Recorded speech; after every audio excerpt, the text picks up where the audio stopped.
നമസ്കാരം, ഞാൻ Rakesh M G. നമ്മൾ പൊതുവേ വാഹനം ഓടിക്കുന്ന സമയത്ത് നമ്മുടെ വാഹനത്തിൻ്റെ സ്റ്റിയറിംഗ് സൗണ്ടിനെ കുറിച്ച് ഞാൻ പറഞ്ഞിട്ടുണ്ടായിരുന്നു. അതായത് നമ്മുടെ വാഹനത്തിൻ്റെ സ്റ്റിയറിംഗ് ബോക്സിൽ നിന്നും സൗണ്ട് വരുന്നത്. അങ്ങനെയാണെങ്കിൽ സ്റ്റിയറിംഗ് കോളത്തിൽ നിന്ന് സൗണ്ട് വരാനുള്ള ചാൻസസ് ഉണ്ടോ? ഇങ്ങനെ ഒരു സംശയം എൻ്റെ ഒരു സബ്സ്ക്രൈബർ ചോദിച്ചിട്ടുണ്ടായിരുന്നു. ഷിബു ജോസഫാണ് ചോദിച്ചിരിക്കുന്നത്. ചോദ്യം ഇങ്ങനെയാണ്: എൻ്റെ വാഹനം ഡാറ്റ്സൺ റെഡിഗോ ആണ്, 2016 മോഡൽ, 50,500 കിലോമീറ്റർ. ഡാഷ്ബോർഡിൻ്റെ ഭാഗത്ത് നിന്നൊരു റാറ്റിലിംഗ് സൗണ്ട് വരുന്നു. ഷോറൂമിൽ കാണിച്ചപ്പോൾ അവർ പറയുന്നത് ഇത് സ്റ്റിയറിംഗ് കോളത്തിൽ നിന്നാണ് എന്നാണ്. മാറി വയ്ക്കുന്നതിന് 22,000 രൂപ പറഞ്ഞു.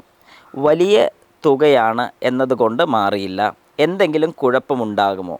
സ്റ്റിയറിംഗ് ഇപ്പോൾ പെർഫെക്റ്റ് ആണ്, ശബ്ദം മാത്രം പ്രശ്നമായിട്ടുള്ളൂ. കുഴപ്പമില്ല എന്നാണ് ഷോറൂമിൽ നിന്നും പറഞ്ഞത്.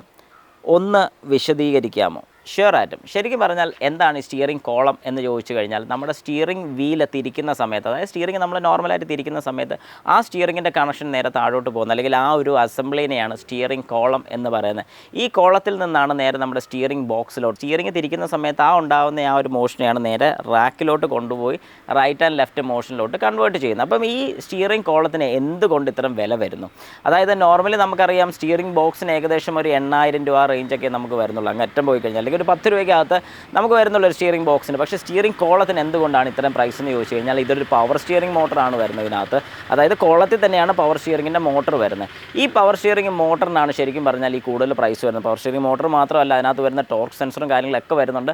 ഈ കാര്യങ്ങൾക്കാണ് ഈ റേറ്റ് കൂടുതൽ വരുന്നത്. അപ്പോൾ ശരിക്കും പറഞ്ഞു കഴിഞ്ഞാൽ ആദ്യം തന്നെ 22,000 രൂപ പറഞ്ഞ സ്ഥിതിക്ക് ഇതിന് ചൈൽഡ് പാർട്ട് അവൈലബിൾ ആണോ എന്ന് അവരോടൊന്ന് കൺഫേം ആക്കുക. അതായത് ചൈൽഡ് പാർട്ട് ഞാൻ ഉദ്ദേശിച്ചത്, നമുക്ക് ഇതിനകത്ത് ജസ്റ്റ് അതായത് ആ മോട്ടർ ഇല്ലാതെ സ്റ്റിയറിംഗ് കോളം മാത്രം കിട്ടുമോ എന്നുള്ളത് കൺഫേം ആക്കുക.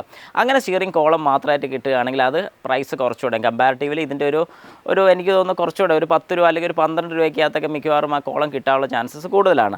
അത് കിട്ടുമെന്നത് കൺഫേം ആക്കുക. അത് കിട്ടുകയാണെന്നുണ്ടെങ്കിൽ കോളം അസംബ്ലി മാത്രം മേടിച്ച് മോട്ടർ ഇതിൽ നിന്ന് തന്നെ എടുത്ത് വെച്ച് കഴിഞ്ഞാൽ ഈ പറഞ്ഞ പ്രോബ്ലം സോൾവ് ആവുന്നതായിരിക്കും. ഇനി ഇതുകൊണ്ട് എന്തെങ്കിലും കംപ്ലയിൻറ്റ്സ് വരുമോ എന്ന് ചോദിച്ചു കഴിഞ്ഞാൽ, നമുക്ക് റൈഡിങ് കംഫർട്ട് ഇല്ലായ്മ അല്ലെങ്കിൽ റൈഡ് ചെയ്യുന്ന സമയത്ത് വരുന്ന ബുദ്ധിമുട്ടല്ലാതെ വേറെ ഇഷ്യൂസോ കാര്യങ്ങളോ ഒന്നും നമുക്ക് നിലവിൽ ഫീൽ ചെയ്യത്തില്ല. അതായത് സൗണ്ട് അതൊരു വലിയ ഇഷ്യൂ തന്നെയാണ്. ആ പ്ലേ കൊണ്ടാണ് അത് വരുന്നത്. അതല്ലാതെ ഭാവിയിൽ വേറെ പെട്ടെന്നൊന്നും പ്രശ്നങ്ങളോ കാര്യങ്ങളോ ഒന്നും വരാനുള്ള ചാൻസസ് ഇല്ല. അതുകൊണ്ട് ധൈര്യമായിട്ട് നിങ്ങൾക്ക് ഈ വാഹനം ഓടിക്കാൻ സാധിക്കും.